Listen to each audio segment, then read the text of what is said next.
Que el Señor les bendiga, Dios les bendiga una vez más. Sean bienvenidos todos en el nombre del Señor. Aquí estamos un martes más con ustedes. Damos infinitamente gracias a nuestro Dios por una oportunidad más que el Señor nos concede, el volvernos a conectar a través de esta plataforma. Este es su espacio, palabra de Dios, palabra que transforma. Dios me le bendiga a usted donde quiera que nos está sintonizando. Como siempre, le saluda a su hermano y amigo Santos Alvarenga desde acá de la ciudad de Elgin, Texas, a los alrededores de Austin, Texas. Dios bendiga también a nuestro hermano Daniel Pavón, desde allá de la capital de El Salvador, San Salvador. Es un privilegio, mis amados hermanos, el volverle a saludar a cada uno de ustedes. Les damos las gracias por siempre estar pendiente ahí de este espacio, de este su espacio, palabra de Dios, palabra que transforma. Pedimos las disculpas, el martes pasado se nos hizo imposible decir presente a través de estos medios, pero aquí estamos de regreso con la ayuda de Dios, continuaremos lo que es aprendiendo de la palabra de Dios. Así es que sean bienvenidos todos el Señor, sean bienvenidos todos en el nombre del Señor a un espacio más. Vamos a poner en las manos del Señor este espacio para continuar aprendiendo de la palabra de nuestro Dios. Saludamos también a los que nos escuchan a través de la Radio Gracia 98.1 FM allá en El Salvador, también Centroamérica. Dios les bendiga a ustedes que están siempre escuchando esta transmisión, puedo decir repetición ya a través de la radio. Así que los que también lo miran a través de YouTube, ya también como repetición. Así es que oramos al Señor y después estaré dejando a nuestro hermano Daniel, quien estará impartiendo la palabra del Señor con cada uno de nosotros. Padre que estás en los cielos, en esta hermosa hora, Señor, venimos delante de tu presencia, dando, Señor, honras y gloria, porque usted, Dios mío, se lo merece. Gracias, Señor, por este tiempo, Dios mío, que usted nos ha permitido, Señor, volvernos a conectar, Señor, a través de esta plataforma, Señor, donde esperamos, Señor, ser bendecidos con tu palabra y bendecir, Señor, a aquellos que nos escuchan también a través de estos medios, Señor, a través de la plataforma, Señor, de YouTube también y a través, Señor, de la radio. Bendice a todos mis hermanos, hasta donde quiera, Señor, que ellos nos escuchan, bendice sus vidas, Señor. A los amigos que también puedan estarnos escuchando, bendícelos, Padre. En el nombre de Jesús te lo pedimos. Gracias. Amén y amén. Bien, te le bendiga, hermano Daniel. El tiempo es suyo. Adelante. Bueno, es un privilegio saludarlos. Que el Señor me los bendiga. Nuevamente, venidos a este espacio. Gracias por estar con nosotros. Palabra de Dios, palabra que transforma, como siempre, pues llega a sus corazones. Un fuerte abrazo, saludo a toda la audiencia de Radio Gracia que siempre nos escucha los días jueves, ahora por la mañana. Nos está escuchando siempre, y a todos los demás hermanos que están siempre con nosotros. Gracias también a estas personas que siempre son pendientes de nosotros y que están siempre, pues diríamos en este sentido, aprendiendo cada vez de la palabra del Señor. Hoy queremos hablar de un tema basado en la continuidad de los reyes. Y lo que queremos hablar hoy es acerca de la idolatría y los reyes de Israel. La idolatría y los reyes de Israel. Hay un principio, un axioma sobre el cual quiero basarme, y es: todos los reyes de Israel fueron malos y solo los reyes de Judá fueron buenos. Así lo va a expresar, por cierto, uno de los escritos históricos. Entre los reyes y los crónicas, o las crónicas, encontraremos ese axioma, que todos los reyes del norte fueron malos, no hubo uno bueno, y que todos los reyes del sur fueron buenos. Pero cuando uno va al texto, descubre que la realidad no fue esa.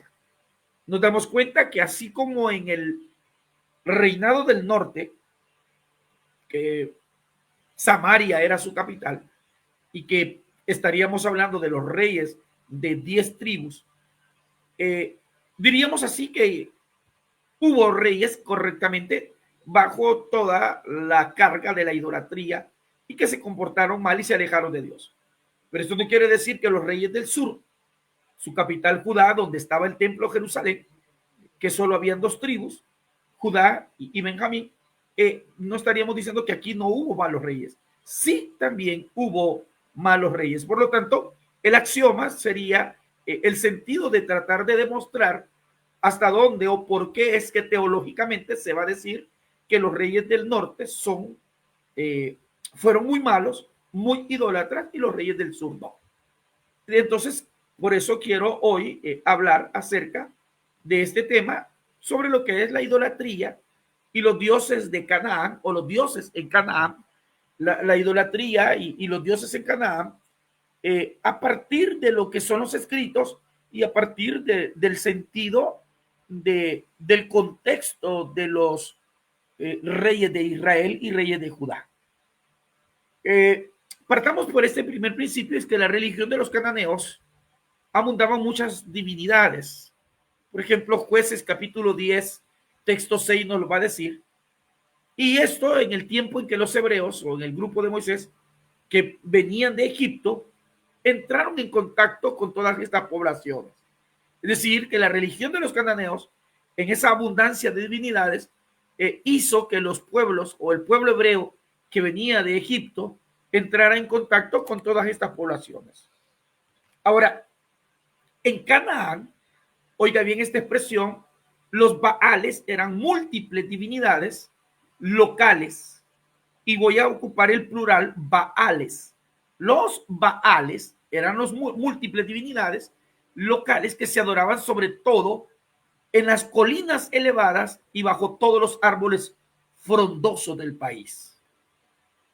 Hasta este momento, Baal no era el nombre propio de un dios determinado, sino que realmente lo que era Baal, era un nombre común que significaba maestro, señor, y que se aplicaba a la multitud de los seres divinos que estaban en Canaán.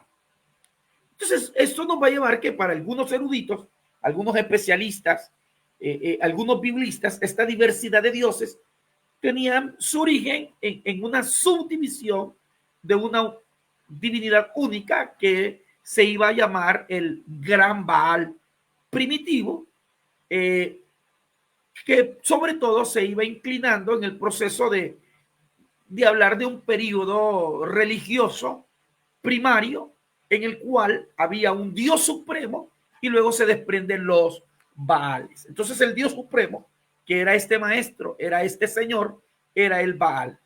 Ahora, esto nos lleva a determinar que el nombre Baal no es más que el título del Señor referido a los dioses de la tormenta. Los dioses de la tormenta era un culto extendido entre los semitas, es decir, todos los pueblos de Siria y Canaán, a partir de lo que se puede considerar aproximadamente el tercer milenio, 3000 años antes de Cristo. ¿Qué nos lleva a ver en este caso? Que mediante la tempestad, estos dioses revelan su poder. Estos dioses revelan su poder, por lo cual son inseparables de la lluvia. Es decir, los Baales, que son inseparables de la lluvia, dan la fertilidad a la tierra y permiten la vida. Permiten la vida. Por esta razón es que se revelan en medio de montañas, en medio de la vegetación, de la lluvia, de las fuentes de agua, y son símbolos claros de fertilidad. ¿Por qué son símbolos claros de fertilidad? Porque, bueno, la tierra es fértil a causa de la lluvia, pues las fuentes de agua, la lluvia me genera fuentes de agua, me genera vegetación, hace que las montañas se hagan más portentosas, y entonces van a ser símbolos claros de fertilidad.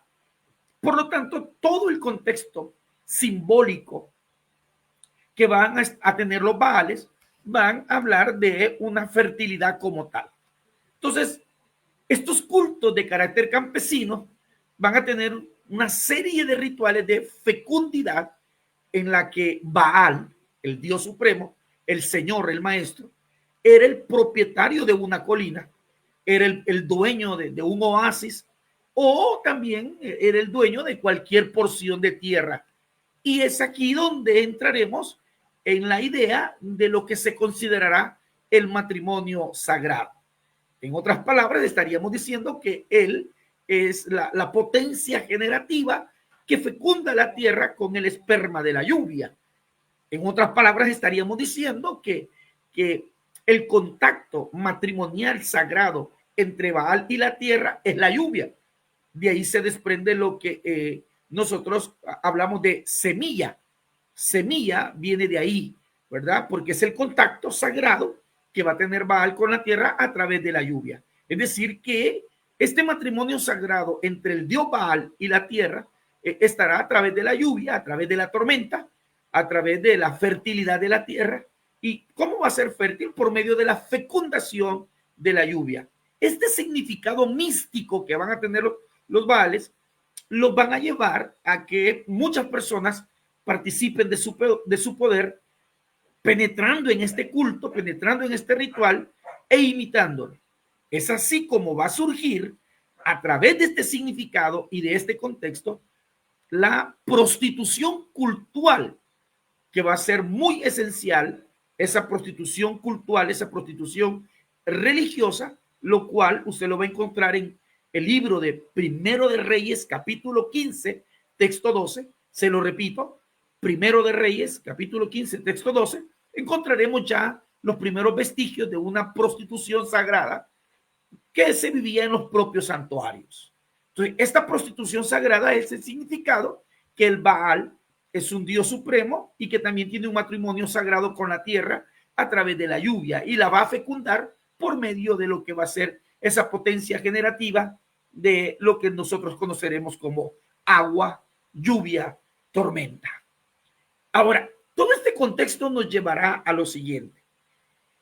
Si Israel comienza a través de los tiempos a formarse la monarquía, hemos hablado de Saúl, hemos hablado de David, hemos hablado de Salomón, entonces hemos hablado de los otros reyes. En este caso estaríamos hablando que el pueblo que están ellos dirigiendo, sobre los cuales ellos son líderes, tienen una característica, y es que están de continuo a la aproximación del culto cananeo, a la aproximación del culto cananeo. Entonces estos reyes están enfrentando un problema. Ellos son los dirigentes, ellos son los líderes, ellos son en cierta manera los guías del pueblo, los reyes son los guías del pueblo, y lo dije en cierto momento, si el rey iba bien, entonces el pueblo iba a ir bien. El problema es si el rey se va tras lo que es los Baales. Cuando el rey se iba tras los Baales, entonces por ende, así en el sentido inercial, el pueblo va a ir también detrás de los Baales. Ahora, esto nos llevará también a que en medio de ellos va a haber un culto cananeo de algunas divinidades femeninas de fertilidad. Y estas también, divinidades femeninas de fertilidad, estaban relacionadas con la vegetación, con la tierra, como está la diosa Astarte o Astarte. Y esta diosa Astarte era una diosa femenina de la fecundidad, es decir, que es lo que conocemos nosotros como la diosa Acera. Primera de Reyes capítulo 18 y Segundo de Reyes capítulo 23. Primero de Reyes capítulo 18 y Segundo de Reyes capítulo 23 nos va a hablar también de el génesis de la adoración de esta diosa de la fecundidad llamada Astarte o Acera. ¿Y qué era esta diosa? Bueno, esta diosa estaba caracterizada por diversos aspectos relacionados con la fe agrícola. Oiga esto, la fe agrícola que rendía culto a divinidades maternales. Entonces, estas divinidades tendían por sus semejanzas a fundirse en Astarte como la gran divinidad femenina única, nombre que posiblemente varió posteriormente al de Istar en Babilonia. Es decir, Astarte posteriormente en Babilonia se le va a llamar Istar. ¿Qué quiere decir con todo lo que he explicado anteriormente? Esto explica, hermanos, que la expresión hebraica de los Baales y las Astartes, que eran los que designaban el conjunto de los dioses cananeos. Además, estas divinidades fueron adoptadas por los cananeos y fueron tomándose algunos dioses todavía más de la zona, principalmente dioses babilónicos y egipcios. Entonces nos estamos dando cuenta que los reyes van a tener esta característica, y los reyes que van a ir tras de estos dioses, por ejemplo, en el caso del esposo de Jezabel, en el caso del abuelo de Josías, Manasés, entre otros reyes que vamos a encontrarlos nosotros como reyes que realmente se fueron tras estos dioses, se fueron tras los Baales. Cuando nosotros encontramos a Jezabel y a su esposo, el rey, encontramos que Jezabel, la esposa del rey, ¿verdad? Es una de las encargadas de dirigir los sacerdotes de Baal. Y ahí encontramos nosotros a un profeta llamado Elías que los va a estar enfrentando como tal. Eran profetas de Baal. En otras palabras, como hemos dicho, habían profetas falsos y habían profetas genuinos de parte de Dios. Ahora, en esto estaríamos hablando nosotros que, como podemos observar, en esta región predominaba un sentido de sincretismo significativo. Es decir, se creía en muchas cosas, se creía en muchos baales, en muchos dioses, y se creía en múltiples divinidades de origen diverso. Estas divinidades se asociaban con lugares geográficos, se asociaban, cuando hablo de lugares geográficos, eran las montañas, se asociaban con la agricultura y se asociaban con el tema de la fecundidad.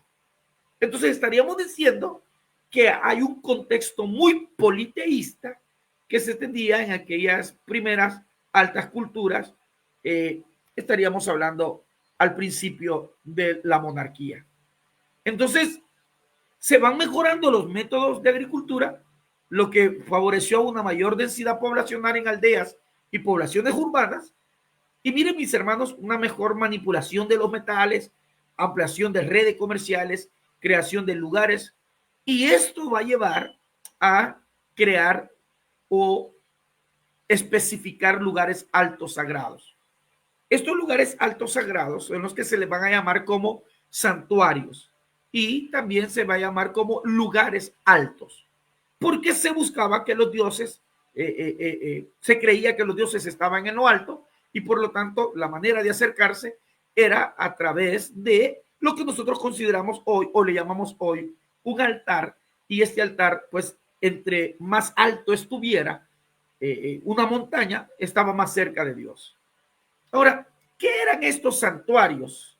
Estos santuarios constituían lugares de encuentro, sobre todo estaban al aire libre, y estos lugares de encuentro estaban muchas veces fuera o estaban cerca de las poblaciones. Ahora, eso nos va a dar cuenta de que las familias israelitas conservaron un fuerte grado de independencia. Cuando yo hablo de un fuerte grado de independencia, es que las familias israelitas, en cierta manera, se alejaron mucho a través del yavismo, es decir, de la adoración a Jehová, y se alejan mucho del baalismo, de los baales. Lastimosamente,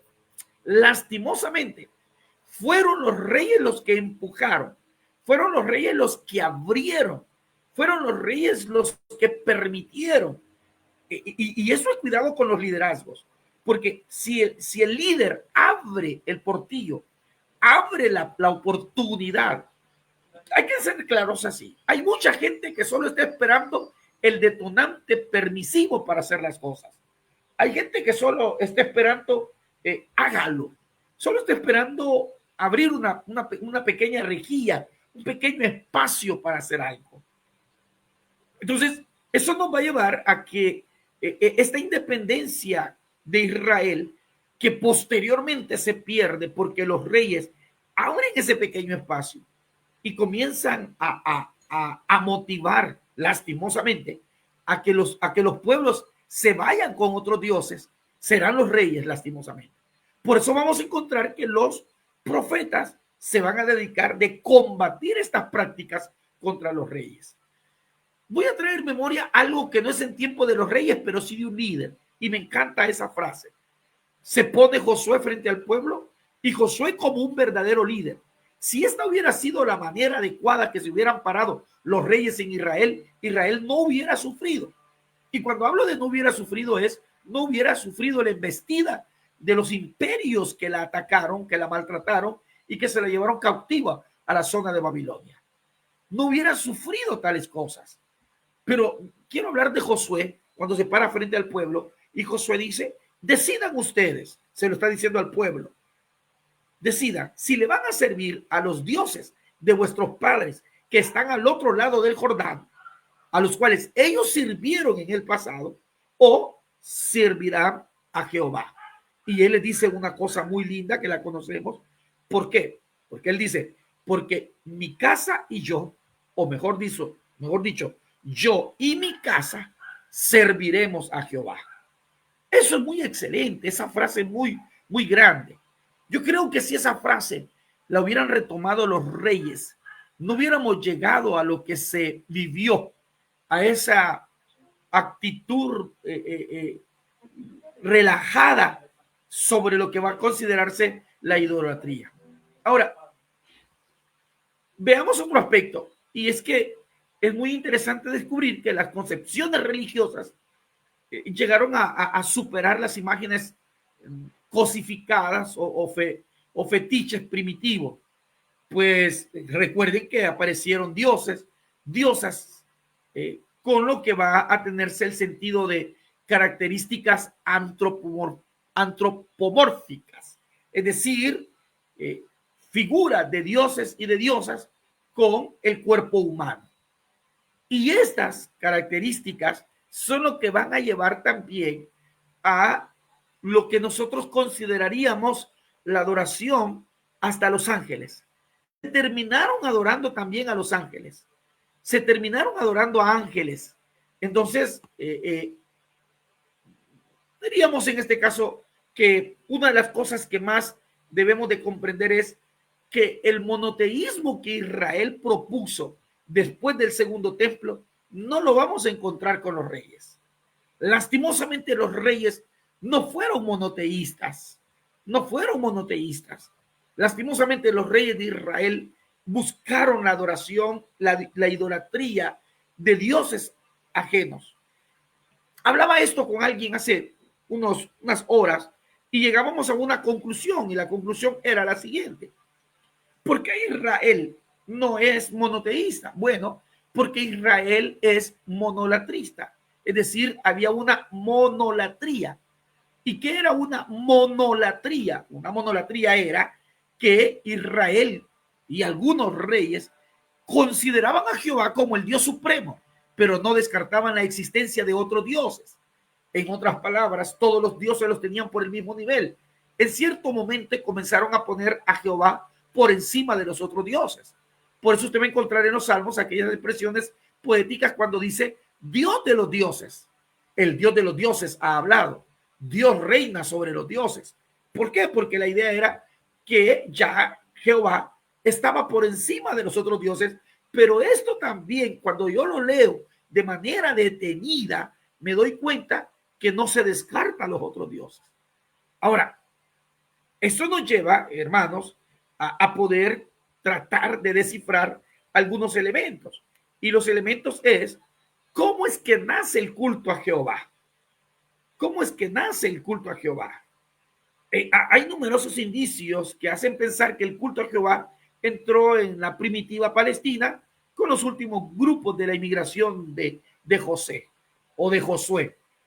En el caso de la asamblea en Siquén, Josué capítulo 24, que yo les acabo de estar diciendo, da a entender que en ese momento dramático la tribu de José apremió por boca de Josué a las otras tribus a tomar una decisión en pro de Jehová. Capítulo 24 de Josué. Entonces, en otras palabras, estaríamos diciendo cómo entra el culto a Jehová. Y esto es lo que nosotros debemos de descifrar. Primero, Primero, ¿qué reyes estaríamos nosotros diciendo así, en cierta manera, que fueron los reyes malos y reyes buenos? Pues realmente, ¿verdad? No es que pudiésemos decir reyes malos y reyes buenos, simplemente estaríamos hablando una lista que le puedo dar así en forma rápida. Por ejemplo, los reyes que practicaron la idolatría, reyes del norte: Jeroboam I, Nadab, Baasa, Ela, Sinri, Onri, Acab, Ocosías, Jorán, Jehú, Joacás, Joás, Jeroboam II, Zacarías, Salum, Menahem, Pecaías, Peca y Oseas.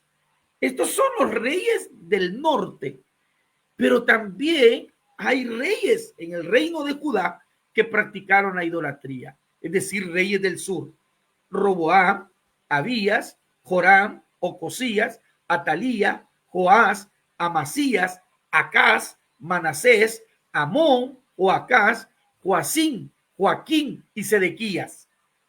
Si usted los enumera, estaríamos hablando de 14 reyes en el reino de Judá, que estuvieron bajo la práctica de la idolatría. 14 reyes. Ahora, ¿cuántos reyes estuvieron en el reino del norte? En el reino del norte estaríamos hablando que hay 2, 4, 6, 8, 10, 12, 14, 16, 19 reyes. ¿Se imagina? Entonces estaríamos diciendo en este caso que no es solamente un pequeño grupo, 19, 14. No andamos ni siquiera con el 50%. Esto nos lleva a pensar cómo está el pueblo. Tendríamos que irnos a algunos escritos de los profetas, como el caso de Oseas. Tendríamos que irnos a los escritos como el caso de Jeremías y en el caso de Ezequiel, para darnos cuenta que estos reyes que estuvieron en tiempo de estos profetas fueron completamente idólatras y que estuvieron bajo la monolatría como tal. Es decir, creían en Jehová, pero también creían en otros dioses. Contextualizando lo que estoy diciendo para aterrizar la idea es lo siguiente: hemos comprobado de manera actual, de manera contextualizada, que la idolatría no solamente es una imagen de yeso, de madera o de bronce o de cualquier material, Ya quedamos, no es solamente una escultura. Hay aspectos idolátricos que están alrededor de nuestro contexto. Nuestro mismo trabajo, nuestro mismo dinero, un hijo, un carro. ¿Qué pudiésemos decir? Nuestra misma soberbia se puede convertir en nuestro Dios.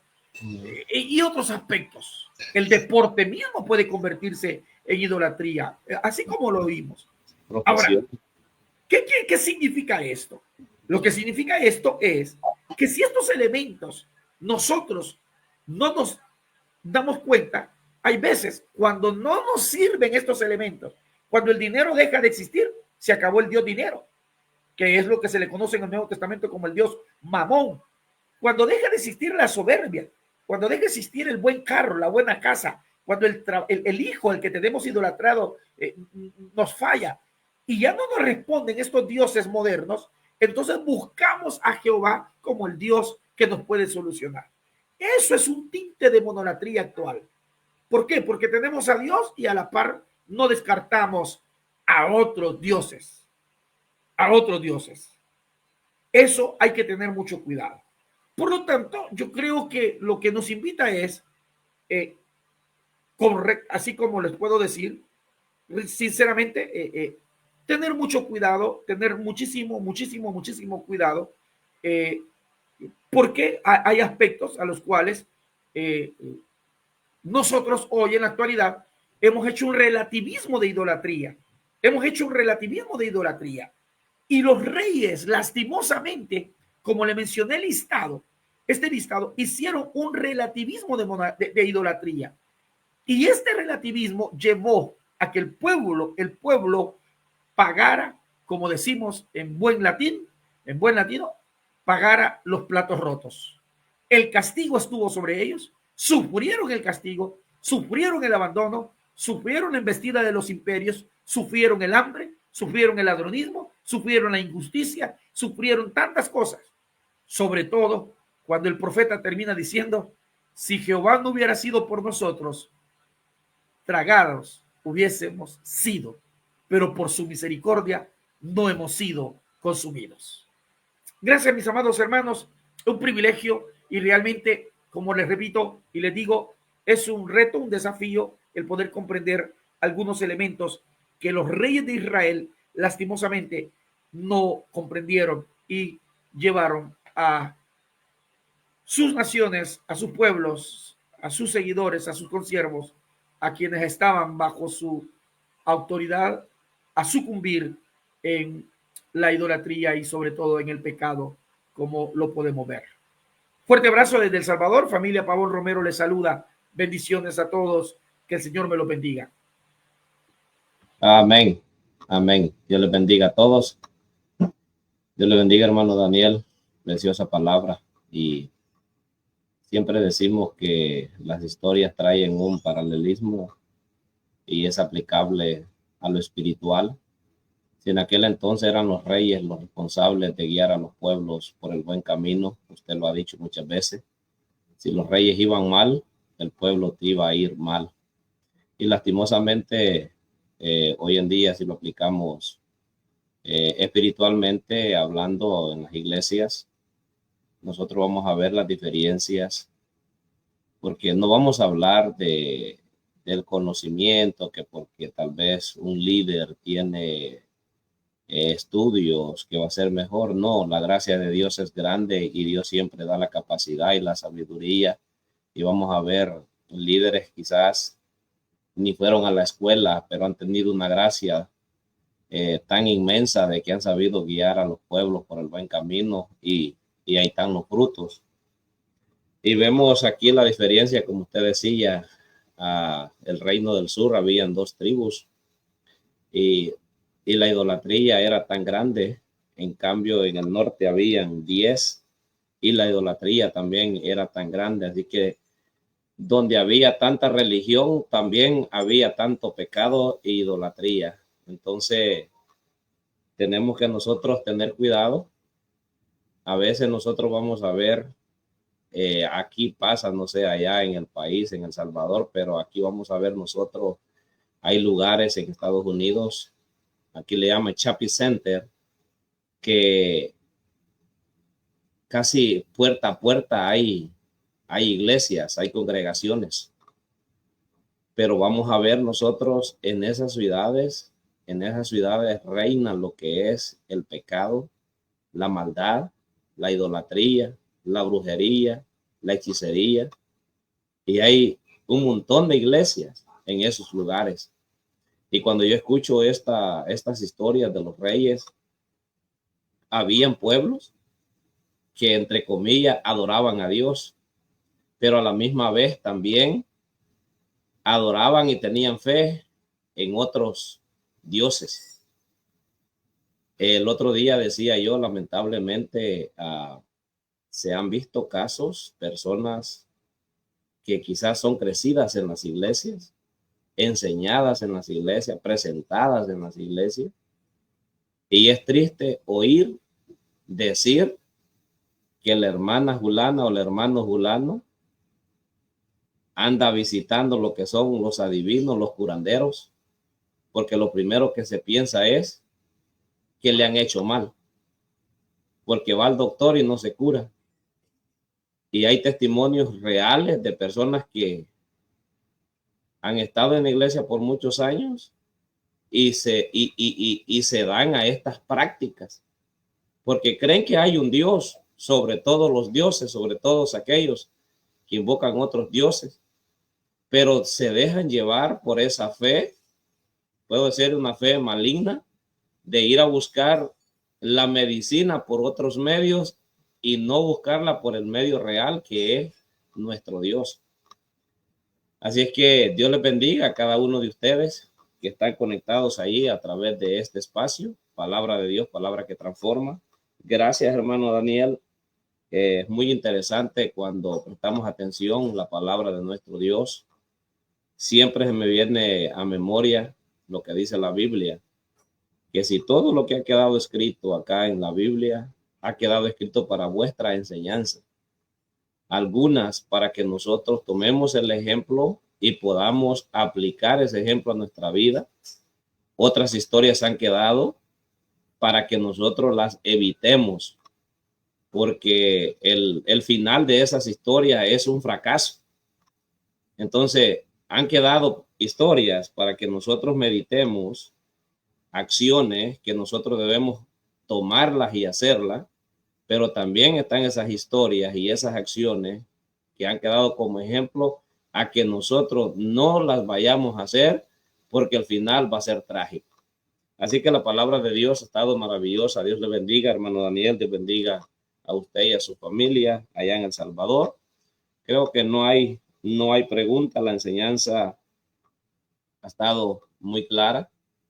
Pensemos nosotros cuántos dioses tenemos nosotros. No vamos a decir en la casa, en nuestro corazón y en nuestra mente. Piense usted, no responda, contéstese usted solo, usted sola. ¿Cuántos dioses tenemos nosotros? ¿Cuántos dioses nosotros adoramos?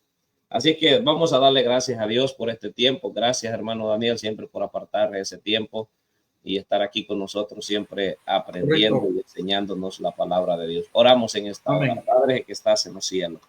En esta hermosa hora, Señor, venimos delante de tu presencia, dándote las gracias por todo, Señor, lo que usted nos ha permitido hacer.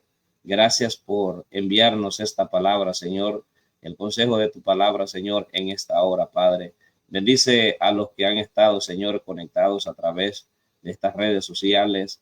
Bendice sus vidas, Señor. Si hay amigos, Padre, ten misericordia de ellos. Alcanza, Señor, y salva sus almas, Padre. Le pedimos en el nombre de nuestro Señor Jesucristo. Gracias, Señor. Amén y amén. Dios me le bendiga, hermano Daniel, y que pase una feliz noche. Salude a su familia. Dios les bendiga a todos. Bendiciones. Saludamos a nuestro hermano David hasta Canadá. Él no pudo estar con nosotros todavía. Creo que iba en el vuelo de acá de Texas. Así es que Dios le bendiga a él. Dios le bendiga. Dios le bendiga.